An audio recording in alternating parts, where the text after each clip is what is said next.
बिजली की समस्या को दूर करने की कोशिश की है कानपुर गौशाला सोसाइटी ने। पौराणिक काल से ही गाय की महत्ता किसी से छिपी नहीं है। गोबर और गौमूत्र पर रोज नए शोध हो रहे हैं।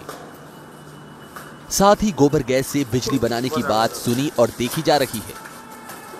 ऐसे ही एक शोध में कानपुर की 128 साल पुरानी गौशाला सोसाइटी को कामयाबी मिली है, जिनका दावा है कि उन्होंने गौमूत्र से बिजली पैदा कर ली है, वो भी 400 मिलीलीटर गौमूत्र से 400 घंटों तक लगातार रोशनी।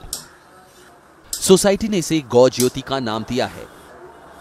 सोसाइटी के संचालक पुरुषोत्तम तोशनीवाल के मुताबिक गौ ज्योति निरंतर एक जैसी रोशनी देती है, जिससे किसी भी तरह के करंट या अन्य खतरों की भी गुंजाइश नहीं है।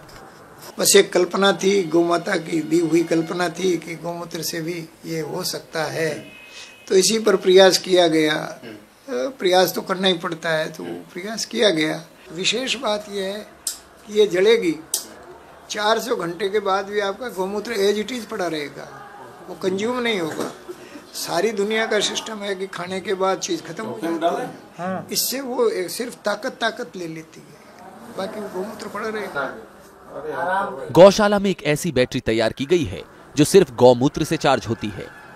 12 वोल्ट की इस बैटरी में 400 मिलीलीटर गौमूत्र डालते हैं। इसके बाद बल्ब का बैटरी से कनेक्शन कर देते हैं। गौमूत्र से केवल बिजली ही नहीं, देश में युवाओं की सबसे बड़ी जरूरत मोबाइल की भी चार्जिंग हो सकती है। गौ ज्योति के निर्माण में प्राथमिक लागत 3500 रुपए आ रही है। इसका बड़े पैमाने पर उत्पादन शुरू होने के बाद कीमत घटने की उम्मीद है। अभी इसकी 3500 रुपया कॉस्ट है, परंतु इसको जब मास प्रोडक्शन होगा तो इसके मोल्ड बन जाएंगे। मोल्ड बन जाने के बाद एक तो इजी हो जाएगा प्रोडक्शन, और उसके बाद कॉस्ट अपने आप घट जाएगी। जब प्रोडक्शन बढ़ेगा तो कॉस्ट घट जाएगी। सारी चीज़ें थोक में आएंगी तो उस तरह प्रोडक्शन घट जाएगी। गौमूत्र से बनने वाली बिजली के इस डिवाइस को राष्ट्रीय प्रौद्योगिक संस्थान रायपुर और राजीव गांधी शोध संस्थान भोपाल से मान्यता भी मिल चुकी है। एनआईटी ने इस डिवाइस का परीक्षण करने के बाद सफल पाया है। आपका एनआईटी रायपुर से टेस्ट कराया है, भोपाल से टेस्ट कराया है, राजीव गांधी वो इंस्टीट्यूट से टेस्ट कराया है, बाकी और तमाम साइंटिस्टों ने देखा है, सब जगह देखा है। आईआईटी कानपुर से ने भी इनको सब चला करके देखा है। पर ये टेस्ट रिपोर्टें यहाँ सामने पड़ी हैं, एनआईटी की भी है और भोपाल उसकी इनकी राजीव गांधी इंस्टीट्यूट की भी है। इसमें इन्होंने सारी बातें लिखी है। 3 वाट के बल्ब जलते हैं और इसका बैकअप 400 घंटा है, और उसके बाद 400 ग्राम से 400 घंटा है, और स्टिल लाइटिंग उसके बाद भी लिखा है।